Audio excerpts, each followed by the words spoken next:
NBC News senior national political reporter Sahil Kapur is on Capitol Hill for us now. So, Sahil, let's start with this continuing resolution and what's in it. Republicans are calling it a clean CR. Democrats are saying it's not clean. So help us understand here. How clean is it? What's in this package?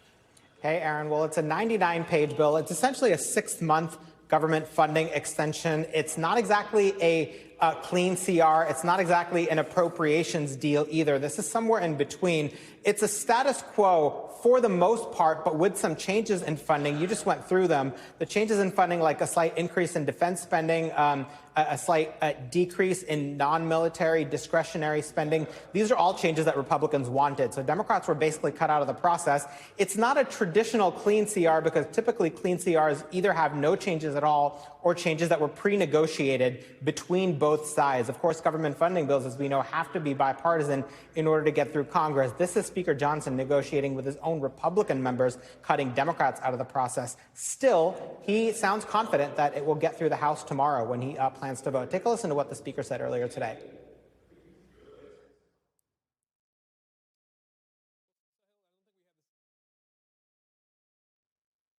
If the CR does not pass the House or the Senate, what is the plan B? The CR will pass. But what if it gets blocked? I don't think it's going to get blocked. What makes you so confident that it's Because no one wants to shut the government down. If we are governing, doing the responsible thing as Republicans, it's going to be up to Chuck Schumer and the Senate Democrats to do the right thing. And I don't think they're going to shut the government down. In other words, there is no plan B right now for Speaker Johnson. He is banking on this passing through the House with only Republican votes, maybe a few Democrats, but he's not relying on that at this moment, despite the narrow majority. And he's going to dare Democrats in the Senate to vote it down if it does pass.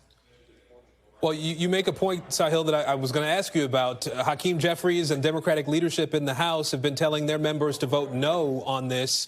Does it seem as though there might be some moderates in the Democratic Party who might cross over here? That is not clear at this point, Aaron. In previous votes, we have seen some Democrats cross over. In this case, Democrats are somewhat conflicted, but they're angry about a number of things. First, the fact that they were cut out of this process. Usually government funding bills have to be negotiated between the two sides if there are any changes. That didn't happen here. And many Democrats, from the most progressive to the most moderate, are angry about the fact that DOGE and Elon Musk are making these unilateral spending decisions, changing the way spending works, even though it's laws directed by Congress, spending directed by Congress that the executive can't by itself change. So unless something gives here with Democrats, they're going to have a lot of incentives to vote against this bill. And as you look at this getting through the House potentially, Sahil, what does happen when it gets to the Senate? Are there enough Dems that would cross over there and vote to keep the government open despite their concerns? Or are some of them thinking about creating too much pain as we look at the midterms down the line?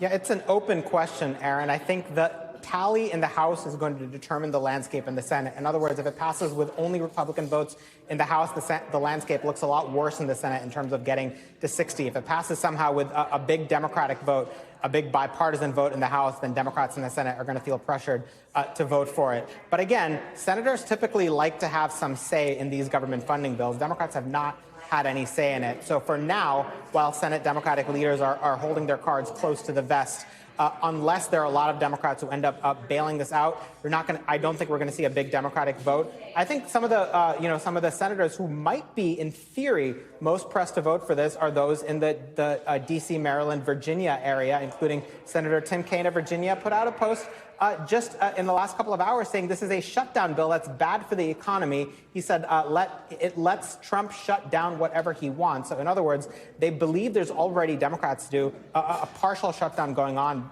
based on the way Elon Musk and DOGE are operating. And this is their only leverage. I can't state this enough. This is the Democrats' only leverage legislatively this year to stop the Republicans and to stop DOGE from doing what it's doing.